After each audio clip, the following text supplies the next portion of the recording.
Kyle Shanahan got some questions about his job performance yesterday that he didn't seem to like, but is the questioner more wrong than the answerer? If that makes sense, we'll talk about it on today's show, brought to you by BetUS Sportsbook and Casino.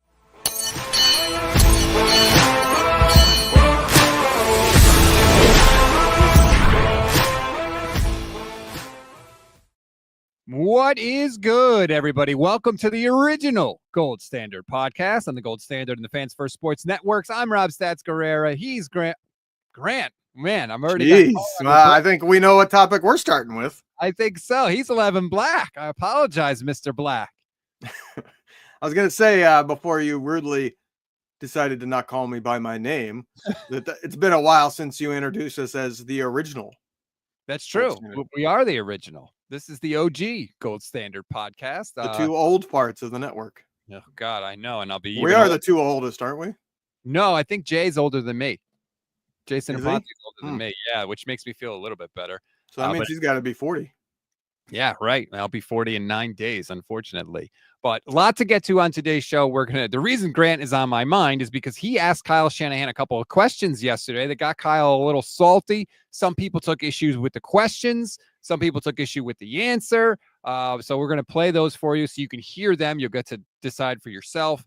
The Pro Bowl rosters are announced. The 49ers have some Pro Bowlers that made the team, some that almost made the team, and some players that aren't happy about it. We'll talk about that.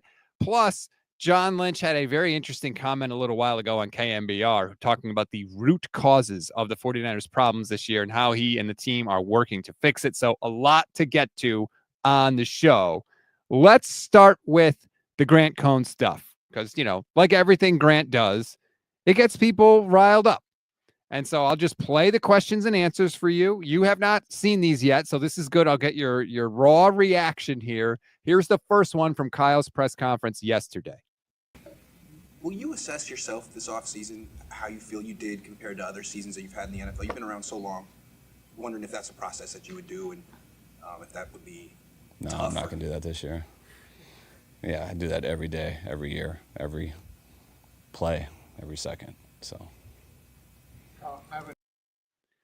that's the first one. Kind of an obvious answer, to be honest with you, but I don't have any problem with Grant asking it. No, there's no reason not to ask that. That's a logical question. I would say, given that you're only allowed one question, it would be better if he could follow up. But knowing that he's not going to be able to follow up, the better question would have been that Lynch said they're going to address the root issues. Is Lynch going to evaluate you and how well you did to previous years? That would be a very interesting question. And see if he sidesteps it. If he doesn't sidestep it, does he clue you into there's friction between the two of them? Right. Or does he clue you into, no, he's always going to do that. He always comes in and tells me when he thinks I'm doing a good job and when he thinks I'm wrong. Right. And then you get a glimpse into their relationship.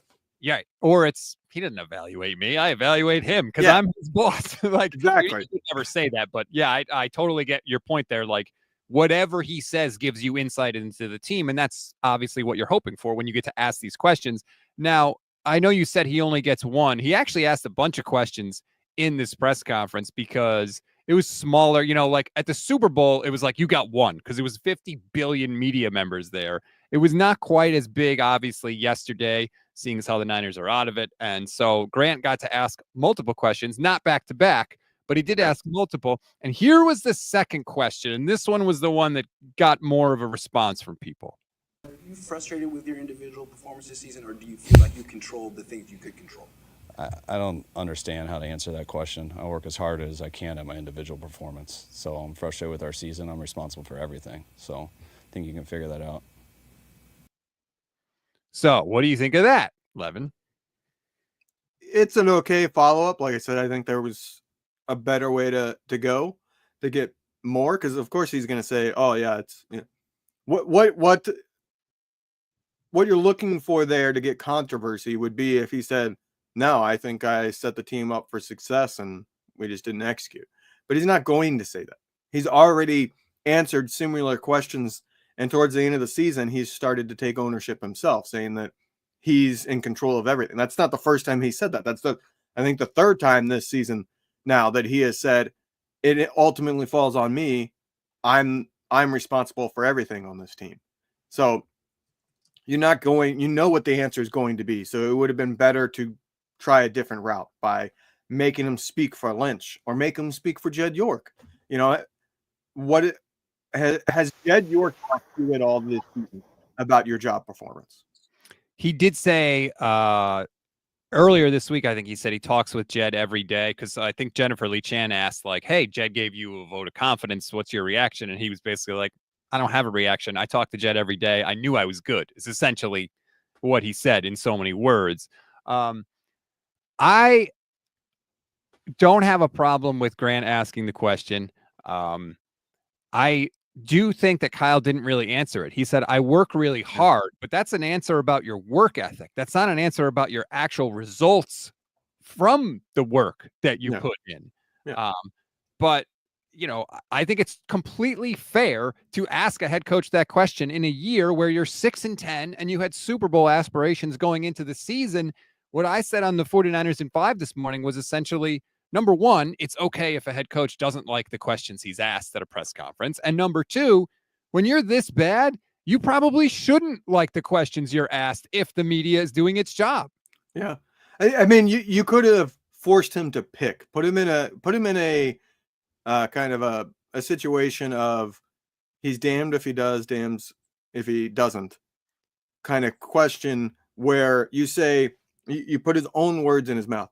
In the past, you have said it's up to the players to execute, and execution is why you've lost some games. You haven't said that as much this season. Looking at how this season has gone, obviously it's been a disappointment. Do you put more of the reason that it's been a disappointment on execution, or do you put it more on yourself as a play caller and head coach? Make him pick between the players and himself. He's going to have to give blame to one of them, or he just won't answer the question. And if he doesn't answer the question, I think you can read into that a pretty good amount that he thinks it's the players. He's just not going to say it. I'm not trying to make Kyle look bad with whatever answer he gives, but I would like for him to, maybe like, hey, in the past you said we didn't execute. Are more of the problems this year not just about execution, but also about your performance? I think that's a fair question to ask. But the part about this that annoys me is there have been a lot of people, especially on Twitter, on the comments on the YouTube videos as I search through, who have said Kyle doesn't take a bill of accountability. He never owns up. He never takes accountability. Well, right there, he said, I'm responsible for everything. That is taking accountability. The buck stops with him. He said it. He took responsibility for everything.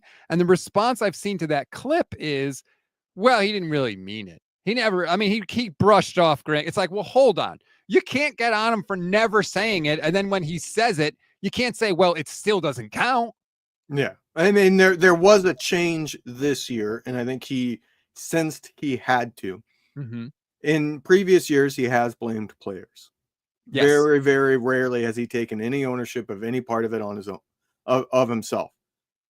I would say around the bye week this year, he started saying, well, I'm the head coach. A lot of it falls on me. Like I said, I think this is the third time he said something similar to what he just said, where, I'm the head guy. I'm responsible for everything. So there has been a change, and I think it's probably because he sensed that, one, self-evaluation, I haven't been as good as previous years. And two, it's a really bad year. I have some key veterans that are probably pissed right now because they thought that this was a championship window and they can sense it's closing. If I keep blaming the players, I will lose the locker room. Maybe that's a little awareness that he's shown. But even like this comment right here from Boogs Got Beats says, yeah, Rob, that's 1 in a million. So again, how many times does Kyle Shanahan have to say it? In what way does he have to say it? Does he have to cry as he says it? Does he have to, commit seppuku and stab himself in the stomach with a sword as he says it? Like, what do you want out of this guy? The more important thing is not what he says. It's what he does. What do they do this offseason? What moves do they make that acknowledge the problems that we saw this year? Do they go out and make an effort to restock the offensive line? Do they actually look for a damn slot corner that's not going to get beat like a rented mule, like Isaac Yadam and who's the guy last year whose name is slipping my mind? The nickel that they signed that Steve Wilks said was the best corner on the market. Oh, it's slipping my mind too. And he got absolutely worked. Like slot corner has been an issue for this team since Jimmy Ward was playing it, basically. Like, it's more important that they go and address those issues rather than Kyle saying, it's my fault, it's on me, I'm so sorry, blame me. Like, no, just fix it, man. There'll be clues into whether or not he thinks it's players or not. Obviously, I think he knows now he has to address the offensive line. It is affecting everything. But do they move on from some key vets, or do they continue this run it back? Because if they continue to run it back, then that's them saying it's not the players. But for the coaching side of it, does he go out and change defensive coordinators? Does he bring in somebody to help him on the offense? You know what I mean? Like, instead of just, oh, I'm going to keep developing these offensive guys on my own, like this will be their first job and I will teach them everything. Does he go out and get somebody that has a different perspective, that maybe has been an offensive coordinator in the past, give them the title of offensive coordinator, even though Kyle will still call plays, but allow him to diversify his offense and change things and have somebody that maybe has run a different type of scheme that will give him different perspectives? You know what I mean? That would be him admitting coaching was part of the problem. I think special teams is definitely changing. So I don't think when you have one of the worst special teams performances of any season of any team ever, you're going to change the special teams coordinator. But does he do anything on the defensive side? Does he do anything on the offensive side? That would be him admitting, I wasn't good enough. We weren't good enough. My decision to not bring in an experienced defensive coordinator was a problem last year. I needed to address it. Those are the things that he can do that will tip the hand that coaching wasn't good enough. And to me, it's, does he move on from some key veterans? That would tip the hand of, yeah, we're not just running it back. We need to change things. These players have not been good enough. I do think, as much as we talk about restocking the cupboard from a player standpoint, maybe they need to restock it from a coaching standpoint as well, and a front office standpoint. They have lost a ton of really good coaches over the past 3 or 4 years, and that matters. It's not as easy for us to see and evaluate, but I think it does matter. Like, defensively, the frustrating parts for me is that there are mental breakdowns, repeated mental breakdowns defensively. Like, I'm totally willing to say Nick Sorensen got kind of a raw deal this year because the talent that he was given is not on par with the talent that the previous defensive coordinators that he's getting compared to had. It's not. They have less talent. But also, they've screwed up a lot of stuff. Trips bunch wide receivers has messed up the 49ers all year long. And when you keep making the same mental errors over and over again, 12 guys on the field on back-to-back plays, when that stuff keeps happening, that is a coaching issue, and that I can't give Sorensen a pass for. So I guess I'm leaning more towards replacing him. If they kept him, I wouldn't be totally outraged, but man, they have to clean that stuff up. And maybe part of that is getting better coaches around Sorensen to help sort of tighten things up a little. I don't think Sorensen did a terrible job this year, but I will say the things that he's been bad at, I don't see improving. And there's no creativity. He's not capable of being complex. Yeah. The blitz schemes, the things that he's not capable of it. I don't think he was quite ready to be a coordinator. I think X's and O's wise, he knew the right things to call at the right times for the most part. I think that he excelled at. That is good. And that's probably why he got the job, because he could answer the questions of, if the offense lines up like this, what do you do? Mm-hmm. You know what I mean? I think he's good at that, but the creativity is not there. And the running a tight ship, like you said, I think he's somebody that I think was a couple years away from truly being ready for the defensive coordinator position. But he did it. To me, I think you need to find somebody else that can do those things, because I don't see how he can suddenly, in an offseason of being the defensive coordinator and having all those responsibilities, that he could develop those things. I don't think it's likely that he's going to do that, because the way you develop those things is you learn them from somebody who's your senior. You learn them from somebody that's really experienced, as an experienced defensive coordinator. And while you're coaching underneath them, you pick up the things that they're good at. And that's like Kyle Shanahan knew that as a coordinator. That's why he went to different head coaches, because he wanted to see different defenses from the defensive side as well as the offenses, to see multiple different ways of doing things, so then he could incorporate all that into what he does. And I feel like Sorensen is missing that. And I don't think he can just suddenly do that on his own. It takes somebody there. I feel like I would much rather just give him a demotion and keep him on, because I do think he's a quality coach, and I do think that there's a chance there that he develops. But I know that's hard to do. Once you're the boss on one side, it's hard to suddenly stick around and not be the boss. So I don't know that you can do that. And I feel like that would be kind of a raw deal for him, because he didn't do anything wrong. You know what I mean? Like, he's sitting there. If he wasn't ready, it was up to Kyle Shanahan to say, you're not ready, I need to get somebody. But I think Kyle was against doing that this offseason. And they may also be a storyline here that we're not privy to yet, that has not become public, where what Kyle Shanahan did to Wilks, which is bring in somebody that's a former head coach, very experienced defensive coordinator, that was a popular person amongst the league, and got rid of him 1 year later when he had a top 10 defense. It is possible that experienced defensive coordinators said, I'm not interested. And that he's struggling to find people that will come coach for him, because he's so quick to pull the plug. Sorry, that's what I was like. Pull the plug and get rid of an experienced guy like Wilks. What are they going to do to me? That's what if I'm a defensive coordinator, that's what I'd be asking myself. Boy, this is a guy that doesn't do well taking accountability. If they don't win a Super Bowl, they can make a Super Bowl, but if they don't win it, he's going to blame me. That was the crazy thing. It was like they had a top 5 defense. They only gave up, what was it, like 1 touchdown in regulation in the Super Bowl, something like that. And they got to overtime of the Super Bowl, and they fired Wilks. It was a high expectation position for sure. Remember, Sorensen was not their first choice. They wanted Steve Spagnuolo first. They wanted Belichick. They wanted Ulbrich. And I think Kyle got to the point where it was like, well, we got to hire somebody. Let's go with this guy. Maybe it's a little too early, but we're going to go. Ulbrich's going to be available. Yeah, well, I'm sure that's something to keep an eye on. And it'll tell me a lot about Sorensen. If he does accept that demotion and go back to, some sort of position on the defensive staff, that'll tell me that he's not the guy.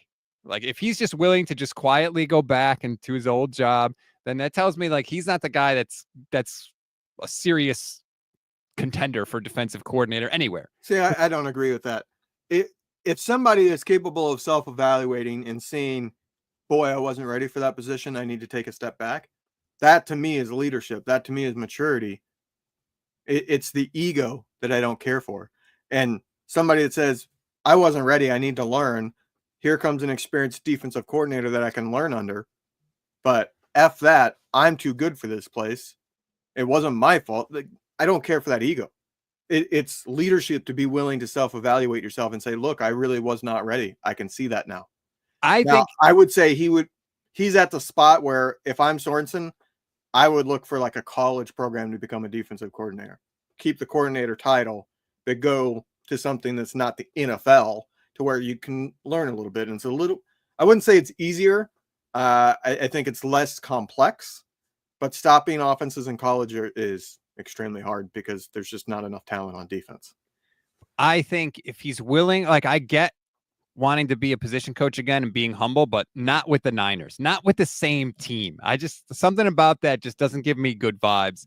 If I were him, I would be like, you know what? You don't want me as defensive coordinator? Okay, I'll go somewhere else and I'll restart my career there. If he just retreats back into being a position coach, to me, that's not a good look, but we'll see what happens. There's a chance he doesn't have to. There's a very good chance that he'll be the defensive coordinator again. Kyle has said he's very happy with the job he has done.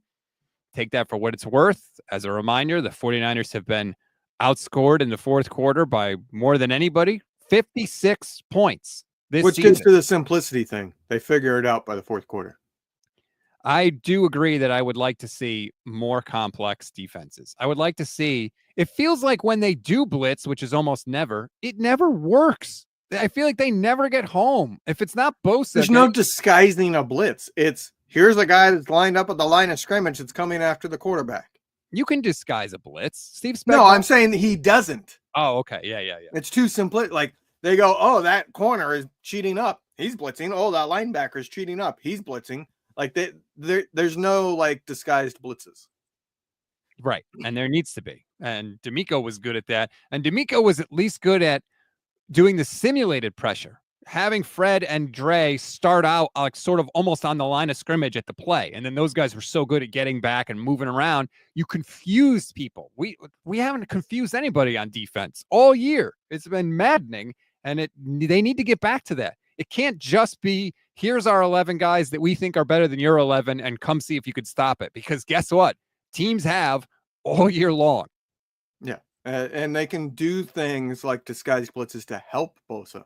All right. You want to double team Bosa? Let's do a delayed blitz right behind Bosa, because those two guys are going to be tied up on Bosa. The guy might come free. You know, there's a lot of things there that you could do to help Bosa produce more and just get better pressure that actually gets home. I'm so sick of pressure. Right. Because yeah, it's like, I care about sacks. Pressures only does so much, and it's nowhere near the level of a sack. Mm-hmm. I completely agree with you. Its pressures are great, but if that's the only thing, that's not enough. It's too easy to be skewed. If you have a quarterback, like, you know, for those of us that are a little older, Ben Roethlisberger, you know, that holds on to the ball forever. Guess what? Almost every single one of his throws was a pressure. It's true. Deport Kyle says, how can we be happy when the players have quit every game on defense? I don't think that they quit on defense. I don't think their problems in the fourth quarter are due to a lack of effort. I think they're getting their ass kicked. Yeah, I think they get figured out and there's no adjustment. And that gets, as I said, the simplicity of it. I don't think Sorensen is capable of kind of tricking the other offense. And okay, this is what we showed in the first half. Let's show that again. But at the snap, it's going to be completely different. So you don't know what's happening. And I also think this other part of it that can't be ignored, Brock has 6 interceptions in the fourth quarter this season. And a lot of those have come where he's putting the other team in position to score immediately. And so, yeah, you'd like your defense to stop him, but, you know, that goes hand in hand too. That's part of it. If Brock is not turning the ball over as much in the fourth quarter, other teams have fewer possessions and fewer opportunities to score in the fourth quarter. And then all of a sudden your defense doesn't look so bad. So it's all tied together. It doesn't excuse the defense by any stretch. I don't mean to do that, but I do think we have to acknowledge that part of it. And sometimes the position that they have been put in is a position to fail. Yeah, that is certainly part of it. The offense has been worse in the second half too. The offense hasn't done their job in the second half, and that makes the defense that much harder to hold up. I mean, it's been a total team failure. Like, Kyle's adjustments haven't worked in the second half either. So it's on the offense as much as it is on the defense. But I do want to touch on this that Chew Dog said. He talks about this Wilks talk is revisionist history. He was blessed with superior talent, and week over week the D got worse. I don't disagree. I agree that Wilks should have been fired. I don't think you had a choice of keeping him around. And the main reason for that is, one, his coverages, which was supposed to be his strength, was completely a mismatch with the type of defense that we want to run. But also, it was very, very clear that your defensive leaders had a completely different way of seeing the game and seeing things than the defensive coordinator, and it was not a good match. Warner had spoken out about it. You had seen Bosa get frustrated by it. Like, it was something that Wilks didn't do a terrible job, but part of the reason why he ranked so high is because of the talent he had. The part of the job that was supposed to be him was the secondary, and that was the part that was constantly messing up and constantly giving the other team deep passes last year. And, you know, look, I get that there were issues with Wilks. I understand all that. The Kansas City Chiefs had a great defense last year, right? They gave up 17.3 points per game. Nobody would dispute they had a great defense. 49ers defense last year gave up 17.5 points per game. So, you know, they were, whether you think it's the talent or whatever, they were really damn good in 2023. And in 2024, the 49ers give up 24.3 points per game. So there needs to be some improvement on the defensive side of the ball, whether it's Sorensen, whether it's players, both. It's all part of it. Also, somebody suggested, Heineman on Twitch. Thank you. Reminded me of this. Why did they let Campbell play so many games? Yeah. Somebody, I forget, was it Jimmy Ward, I think, said Kyle decides who plays on defense. Well, guess what? You were wrong many, many times, Kyle. Many times. D. Winters has been better than Devondre Campbell. Now, I will say it feels like D. Winters can't play 3 snaps without getting hurt, but he's been better than Campbell. There's another. When somebody has shown that they are terrible and they can't be trusted, and they're an aging veteran, move on from them. If they're young, hey, maybe they develop and improve. Right. But if they're an aging veteran and they've shown you that they can't hold up, that they're garbage, you release them and sign a different veteran that you hope maybe you find a Tayshaun Gibson out there that can give you something to finish the season. Like, that was my problem. Okay, Campbell has sucked all year. In week 4, you release him. That's the point of his contract. You brought in a washed up vet who used to be good. If he proves to still be washed up, why are you hanging on to him? At the very least, bench him. Even if you don't want to cut him for the salary cap, whatever. You don't have to play him. He was starting. Like, no. And I get frustrated because, like you said, Campbell's mistakes were mostly because he's washed up. D. Winters' mistakes mostly are because he's a young player. But the way that he grows out of those mistakes is by making them, studying them on film, and getting the chance to correct them in the following game.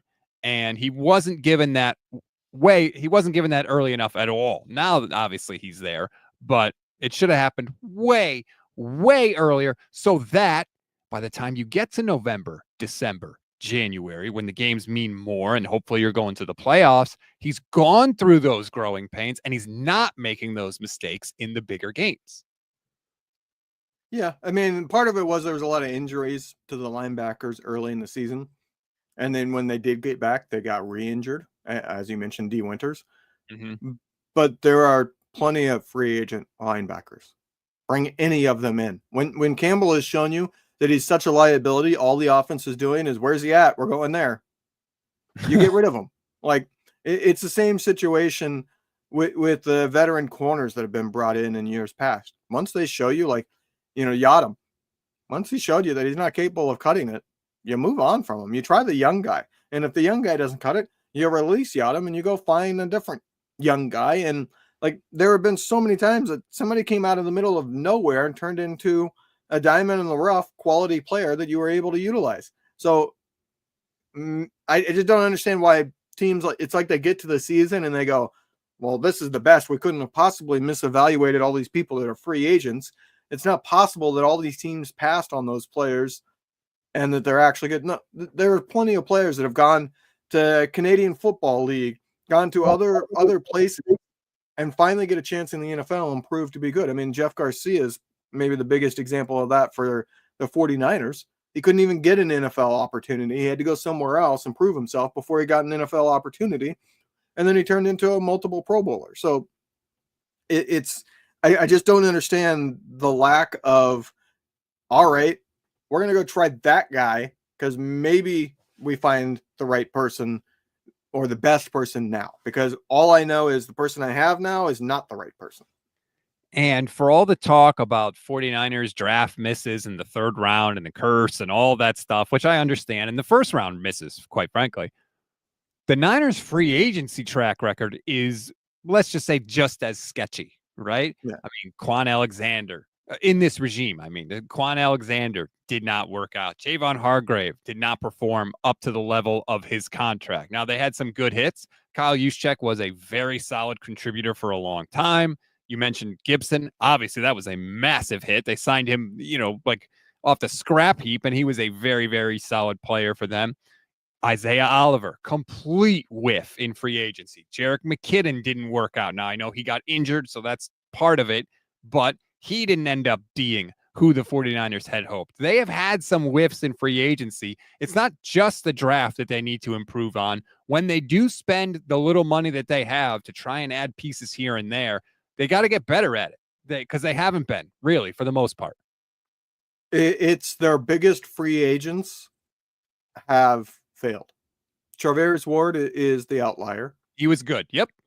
He's the outlier. But, you just mentioned Quan, Hargrave. You can count D Ford because it was a trade technically, but it was going to what's available on the market to try to fill a hole. that didn't work out. It's a problem, much like the top of their drafts. They've had a few hits at the top of the draft, but for the most part, it's not just that they missed; it's that they completely whiffed. They didn't even get like somebody that can be a starter, like Solomon Thomas. Like he was never capable of being a regular starter in the NFL, and that's a top 5 pick. Like when they miss, it's not just that they missed; it's that you don't even get somebody that's capable of being an every down player, like Javon Hargrave. He didn't just miss; he gives you like one play every 5 games. Because he's terrible against the run, and he was supposed to be, a double-digit sack guy from the interior or something close to it, but he never got consistent pressure. It was like every once in a while there was a flash play, and it was like, oh, there's Hargrave. Maybe he's figured it out now. And then 3 weeks later, you go, yeah, no, he didn't figure it out because he hasn't done anything since.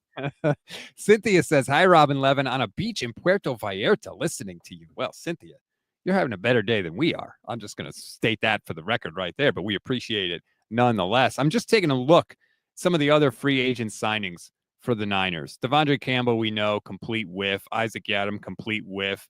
Isaiah Oliver, complete whiff. Rock Yassin has barely played. He's been a complete whiff. I mean, you can't have nothing contributors, like you said. Just your whiffs have to be about NFL average players. Then you can build a really damn solid roster. Maybe some below average guys, okay, but you can't have just complete non-competitive people out there. And we see it every week. I mean, they even talked about it in the broadcast on Monday night. They're kind of picking on Yiadom a little bit. Yeah, everybody knows. Where's 22? Throw it there. Yeah, Yiadom is in a different category because he's not an expensive free agent. So why aren't you willing to move on? That's what I don't get. That's a good point, too. I can understand Hargrave. You can't really move on from him. It's going to cost you too much money. They can this offseason now, but in season, you can't really just be like, all right, we're done. And you take a huge cap hit releasing them. But the inexpensive vets that you sign, they're non-guaranteed contracts. Very few of them have gotten any guarantees at all. And the ones that have gotten guarantees, it's been like 1 to 2 million guaranteed. You can move on from that because by mid-season, they've already made that amount of the guarantees. So you're not losing anything by cutting them. I don't get why. And it's not just the 49ers. Almost all teams are that way. They refuse to move on from the aging veterans who haven't cut it, that are cheap and don't cost you a damn thing to move on from. Let me ask you this, since we're talking about free agent signings, Levin, where do you put Leonard Floyd? Because he's a free agent signing. He struggled early. He's come on late. But Leonard Floyd was also named one of the 49ers 4 Pro Bowl alternates this season. He's up to 8.5 sacks on the year, pretty much right in the same ballpark he was always at. Where do you put Leonard Floyd? If you want to come back cheap, cool. If not, he's at the age that the cliff is coming. But would you say it was a success? I would say it's enough of a success, yeah. Right. Yeah, that's true. It wasn't a whiff, right? It wasn't nothing. So that's kind of like what we're talking about. The 4 Pro Bowlers for the Niners this year: Nick Bosa, Fred Warner, Kyle Juszczyk, and George Kittle. Not exactly a shock there anywhere. The alternates: Brock Purdy, Leonard Floyd, as I said, Trent Williams, and Deommodore Lenoir. Deommodore Lenoir is ticked, Levin. He has tweeted out multiple things, being flat out honest. He called it highway robbery, that he wasn't a first teamer. He said, don't ever let him tell you that draft status doesn't matter. I think David Lombardi had a tweet that showed that Lenoir had better stats than the corners that made it for the NFC. I would say Lenoir probably got robbed. Kyle Juszczyk being a Pro Bowler is an absolute joke because there's like 2 fullbacks in the league, and nobody even knows if Kyle Juszczyk did anything. They're just voting for him because it's a fullback they know. And they're also not going to use a fullback in the Pro Bowl because they're not going to be running power I in the Pro Bowl. They don't even play the game anymore, really. Right, so. Thank God. Any surprises, reactions, anything to the Pro Bowl news? No, I understand why players are upset because it does affect their money in a large way. Some of them have bonuses flat out built into their contracts for making the Pro Bowl. As a fan, the amount I care about the Pro Bowl is non-existent. I don't care. I stopped caring somewhere in my early 20s when I realized none of this makes any sense. None of it is based on merit. All of it is based on, hey, I recognize that name. Pretty much a huge chunk of it is, especially with like offensive line. I mean, you just write the guy in, it's kind of crazy. It is annoying from a player perspective, right, that the financials are tied into that. I mean, this team had 9 Pro Bowlers last year. Now they have 4, which is just another indication of how much it has fallen off. But hey, that's where we are. We all know where we are. We'll see if the 49ers can fix it, Levin. Let's transition into a little bit of Sunday's game. Kyle Shanahan said yesterday Josh Dobbs is going to be the starter. He was kind of like, he didn't even want to admit it.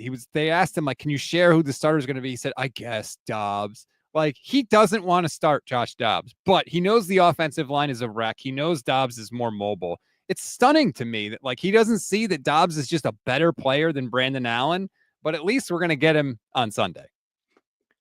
It's not stunning to me that he doesn't see that, because what is Brandon Allen? Oh, you gave me this play call. I'm going to do exactly what it says to do, no matter what the defense is doing.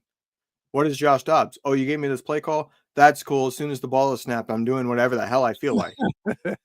You know what I mean? Like, it's no shocker that Kyle Shanahan prefers Brandon Allen, because Brandon Allen is the, yes, sir, I'll do whatever you say. You're the master. And Josh Dobbs is the ball's in my hand. Leave me alone. You know what I mean? Like, Dobbs is head and shoulders above Allen. Dobbs is better than a handful of starters in the league. You know, he's not somebody you want as your starter at all, but he's better than a handful of the starters in the league. He's a starting caliber quarterback if you want to go there. He's one of the top 32 quarterbacks in the league. Heineman says, let the pasture not cook. And Hugh Jass, thank you, says Dobbs' era has begun. Let him it's the revenge game, right? He's playing against his former team. To me, he's exactly the kind of backup you want. You know he's going to be prepared for sure. He's incredibly smart. He's got some physical traits that are good. He can make plays off schedule. He's good in a pinch, especially Dobbs. He's really good in a pinch. Like, great. Now, if he's got to start, 8 games, that's a problem. He actually started 8 games for the Cardinals last year, and he lost 7 of them. But like in a 1-game situation like this, or like what happened against the Packers this year, I would have much preferred to see Dobbs. We're going to get Dobbs. He's also playing for a job, Levin. He's a free agent after the year. Like, if he has a good start, that may be enough to get him back in San Francisco next year. Yeah. I have said my preference of a backup quarterback is somebody that can come in and maybe give you a crazy play or a spark. You can't expect consistency. So I don't understand the philosophy that clearly a majority of teams have, which is, give me the guy that won't screw it up. Can't do anything, but he won't screw it up because he can't do anything. You know what I mean? Like, what's the point? Like, right. Give me the guy. Yeah, he might screw it up, but guess what? If you have the guy that doesn't do anything, you're not going to win anyways, unless you get an ungodly game from your defense, multiple turnovers. So give me the guy that, yeah, half the time he's going to have 3 turnovers. The other half of the time he's going to have 3 touchdowns. So give me that guy, because when you're going to your backup, there's no ifs, ands, or buts about it. You're desperate. So give me the guy that gives me a chance of making it out of the desperation than the guy that just goes, well, I'm going to slowly sink in this quicksand. Heineman says, I totally agree with Levin. Cynthia says, play to win always. I don't like that you're garnering support in the crowd. That's not a good way to start off the new year. For the record, let me just throw this up on the screen. The spread of the game, the Niners are underdogs. They are on the road, so that's part of it. They are 4.5-point underdogs to the Arizona Cardinals. I totally get that. We don't even know who's going to play. I mean, the injury report from yesterday was so long, Levin, and it featured names like Bosa, Debo, Kittle, Lenore, Pearsall, obviously Purdy. Like, it's the last game of the year. They're out of the playoffs. Everybody's obviously banged up. Who knows who we're going to see there on Sunday? So, yeah, I get why the Niners are 4.5-point underdogs. I am just hoping for a game like last week. It has excitement. Mm-hmm. There are moments where, it's not 17-0 right away. So when they score a touchdown, it's like, all right, maybe we do have a chance and I get to root for my team and have some enjoyment. But then in the end, they end up losing. I do not want to be 7-10 and cost. I mean, there's a chance with the way the records are that winning this game could cost them like 5 positions in the draft. Right. If they lose, they're 11th. They can't get any better than 11th. But if they win, they can fall, I think, all the way to like 15th, 14th or 15th, around there. 11 is good because you're closer to the top 10. But I was saying this to Steph yesterday when we did her show together. I don't like rooting for my team to lose. This is the last time I'm going to. I've said this before. I'm not rooting for them to lose. I go in rooting for them, but I'm certainly not disappointed when they do lose. And if they win, I'm excited, but I'm also slightly disappointed. Like, it's like I get excited, yes, we won. And then 15 minutes later, I'm like looking at the draft order going, dang it, that sucks. I don't know what to expect in this game because Kyler Murray, when the chips are down, he packs it in too. So he may just be totally in the bag. I could see betting on the Niners and taking the 4.5 points, honestly. I think Dobbs and the wide receivers have no idea what to expect either because it's Dobbs.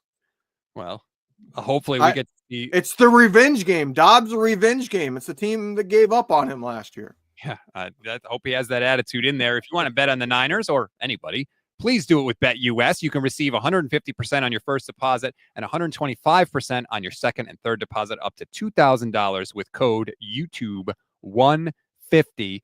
The other thing I want to see, Levin, is I want to see just what we saw on Monday. Ricky Pearsall getting plays over and over and over again. Kittle's not going to play. Who knows? Whatever. Pearsall cowing to the moon. What happened last week that changed for Pearsall? Because I don't think it's just he suddenly saw the light. He was wide open on a lot of those. To me, it was what changed is Kyle stopped trying to call things for Tebow and started calling things for Pearsall. I think, and honestly, too, I think part of it was you're facing Ben Johnson, who everybody, is in love with now, is the hot guy and play caller and in the NFL. And Kyle was in his bag because he was wanting to remind people like, hey, I'm pretty good at this too. I mean, he never admitted it, whatever. I would not be shocked if Kyle put a little more juice into things last week because of who he was facing. Because we saw it with Pearsall, we saw Kittle wide open, like nobody within 5 yards on any side. Do you know what the over-under is for Jennings, though? For what? For his 1,000-yard season? Well, that's what I'm getting at is whatever his over-under is for receiving yards, I would bet the over because, like you said, the team winning or losing doesn't really matter. Mm-hmm. So try to get guys milestones. Getting a 1,000-yard season is kind of a big deal. Like that's one of those things that for the rest of your life, you get to say, I had a 1,000-yard receiving season in the NFL. You know what I mean? That's like one of those feathers in your cap for your career. So I would bet they are going to try to feed Jennings. And for a 7th-round draft pick like Juwan Jennings, like I don't think people realize Juwan Jennings' career high for catches in a season was 56. His career high for targets before this year was 35. Or no, excuse me. I take that back. His career high for catches in a season was 35. His career high for targets in a season was 56. Like he was not doing much of anything in the NFL. This year, he's got 103 targets and 70 catches. He is 76 yards away from 1,000. Kyle was actually asked about it this week and said, yup, I'm aware of it. And he didn't, say it explicitly, but in so many words, he was basically like, yeah, we're going to try and get it for him because they do know it's a big deal. Remember when Kittle was going for the receiving yardage record, they were feeding him left, right, and center. They wanted to do it. Kyle even talked about with Puka Nacua, I forget what record it was, but last year the rookie reception record.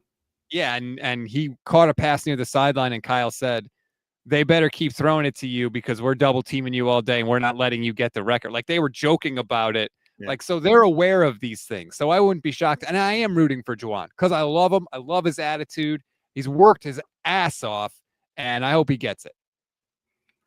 I will be interested to see if Kittle doesn't have a big game and Jennings goes off, there's a possibility that Jennings passes him for the season lead in receiving yards, is it not? I want to say Kittle has like something like 120 yards on him. Right. It's within the realm of possibility, I believe. George Kittle has 1,079 receiving yards to lead the team. Juwan Jennings is second at 923.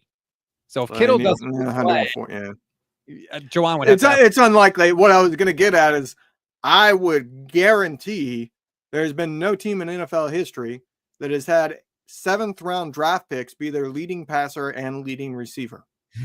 Well, yeah, that's true. How about this question? Brandon Ayuk has 374 receiving yards this season. Ricky Pearsall is at 331. Does Pearsall finish the year with more receiving yards than Brandon Ayuk? I mean, they played about the same amount, so I hope that he does. Pearsall has played in 10 games. Ayuk has played, or it did play in 7.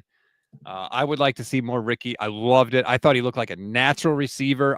The one-handed catch on the sideline, beautiful. He doesn't look. He just looks natural and comfortable catching the football. Yeah, he doesn't look as flashy as I expected. Yeah, he's not he's not a yak guy. He's not. No, I mean there was even we saw it in previous weeks, but we even saw it last week in his big game, where when he goes toe to toe with a defender, he's getting knocked back. There's no like breaking a tackle there. He doesn't have the yards after the catch that we thought he would, because that was kind of his calling card that everybody was talking about in the draft. But I see somebody that there's potential there that if he works on it, he could be one of those like really good route runners that's just constantly getting open because of his route running. And that's fine. Like, I would sign me if you got him and Ayuk next year as your 2. Yes, please. Like, I'm on board for that. Oh, I am in the give me the savvy route runner over the guy with freak athletic skills that can't run a route. Because the freak athletic skills that can't run a route, yeah, they'll give you big plays every so often, but you're talking about like once every 3 games. The guy that's a crazy good route runner will be there consistently every single play. And the NFL is littered with unathletic people, in NFL standards, I should say, Right. unathletic people that were just great route runners, and they were unstoppable. Antonio Brown was a late round pick because of being undersized and not being a crazy athlete. ARC says Ronnie Bell all day. What? God, please no. Speaking of Ronnie Bell, though, and wide receivers, that does remind me of something that I wanted to mention, because it was a bit of good injury news for the 49ers. And let's be honest, God knows we could all, and they could all use some of that. Apparently, Brandon Ayuk was in the locker room yesterday in a like jump shooting 3-point competition with Ronnie Bell. And according to Matt Barrows, Ayuk's right knee looked like it was in good shape. He was actually jumping and like getting elevation, people said. Now, obviously, he has a long way to go, clearly, but like that can only be a good thing, right? I would say he should be nowhere near the 49ers locker room until the season is over and the juju is gone. Get him away from the juju.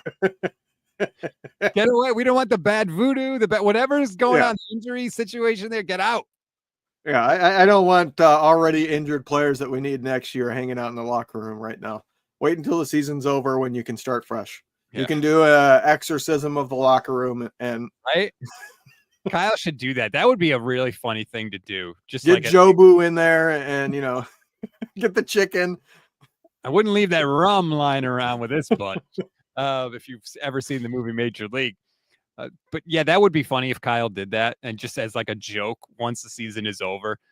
He doesn't strike me as that kind of guy. Like even in his answer to Grant, the first one that we played, when Grant says, "Will you evaluate yourself?" and Kyle says, "No, I'm not going to do that this year." He's being sarcastic. He's trying to be funny, but like he doesn't say it with the right inflection in his voice. He says it just like normally and flatly, and it's like if you don't listen to him speak a lot, it might take you a second to realize that he's actually being sarcastic. It's called dry sarcasm.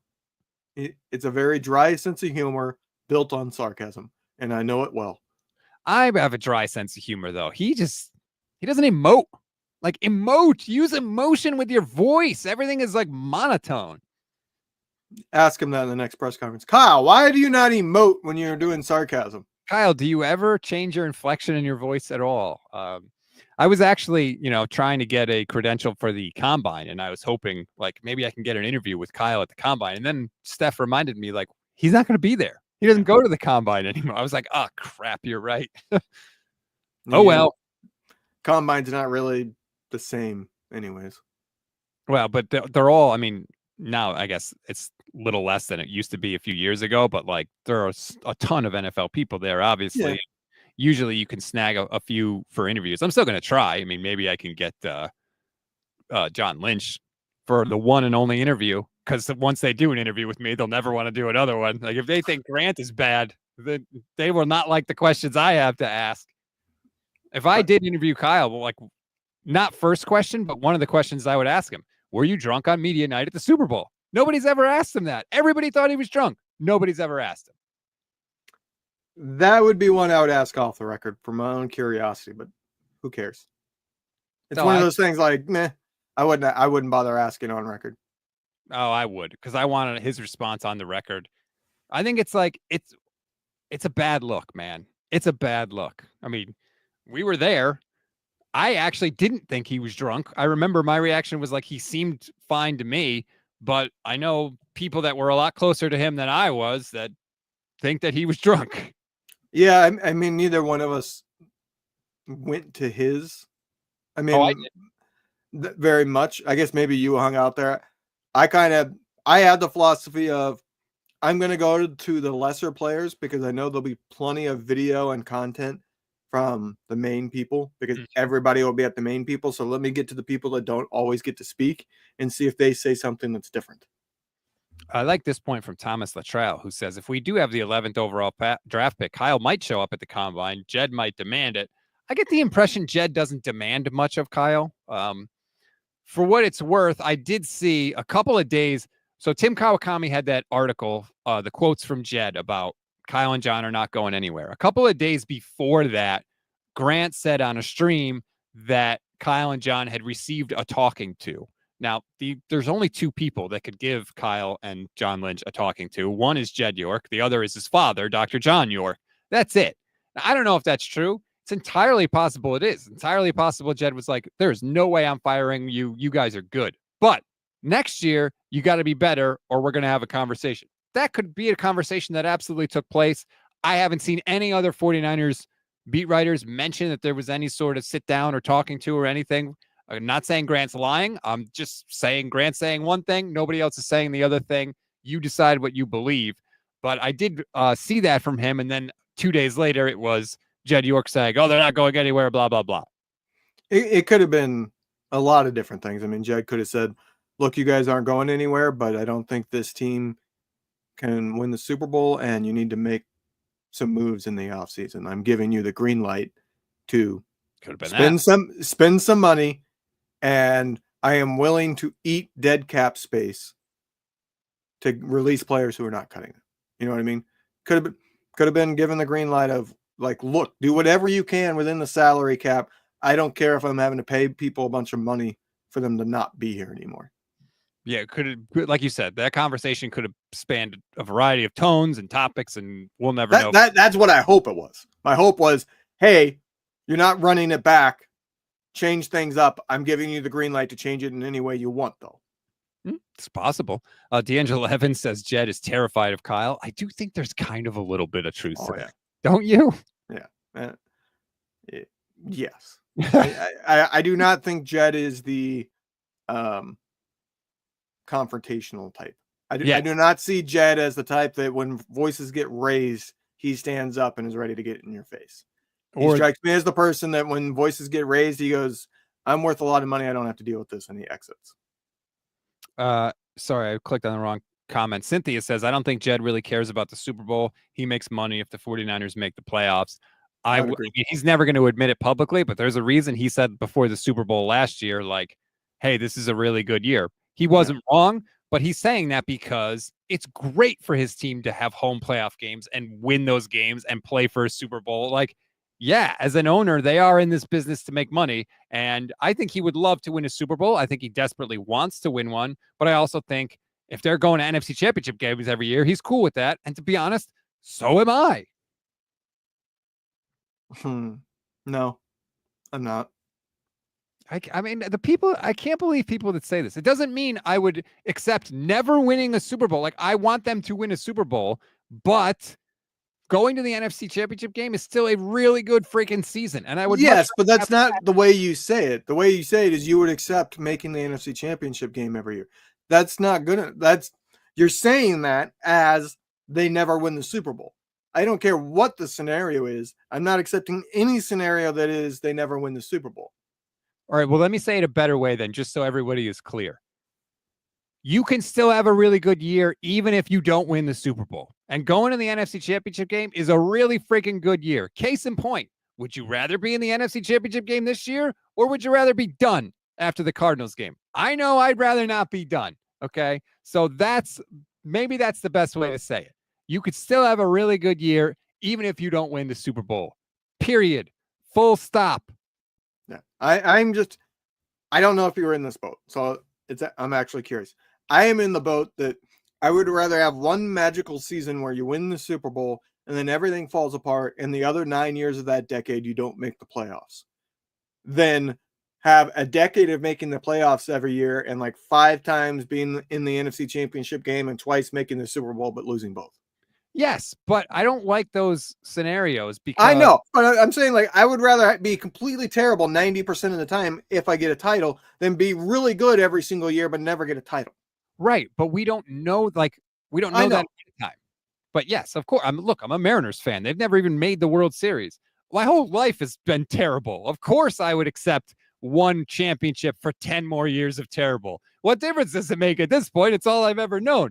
But yes, wanting to win the Super Bowl, of course. And I would never accept any scenario where it's guaranteed that they don't win a Super Bowl. But because we don't know that, that's the difference. And people are acting like you get to choose one or the other. We don't know if they're going to win a Super Bowl, but you can't win a Super Bowl unless you get to the conference championship game. I know that.